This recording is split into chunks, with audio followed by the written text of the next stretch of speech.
And can you talk about what the personal statement is? What does this add to your application, and how you went about writing that? And to get started, we'll go with Miriam.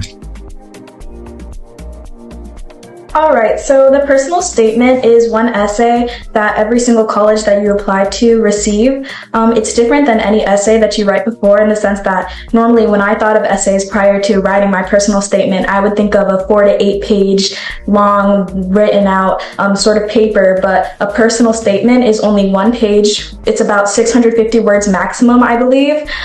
So it's nothing too extensive, nothing too difficult to write, and the tone of it isn't to say too academic. It's as if you yourself is writing it. It's as if your own voice is writing the paper, and that way it's more personal to you. One thing that I would advise is that your personal essay is really unique. If you can get your paper and write someone else's name instead of your name on it, then maybe it's too broad, and that way that when the officers who are looking through your paper, they see something that stands out, they see something that is unique, that stands out, because they're reading about hundreds and thousands of these papers over their lifetime. So if they see something that's different, then that's going to take their attention, and that's going to make them more inclined to be more interested in you and to admitting you into their university. And about mine specifically, I didn't have a lot to go by when I was writing mine. I was kind of lost. So what I would do is I would look at other people's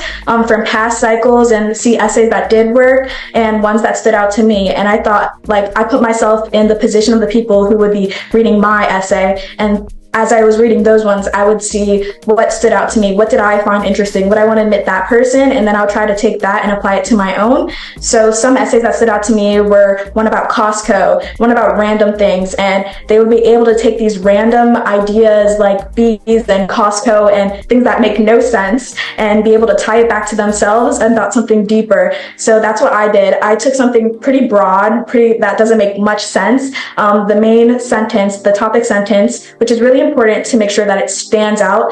My topic sentence was, I have been mispronouncing my name my entire life. I did that so that whoever would read it would be like, what does that even mean? So that they feel inclined to read more and learn more about me. So I took that broad statement and I was able to tie it back to my personality, how I grew up in a predominantly white environment, and how it affects me, and how I want to apply that to my college experience.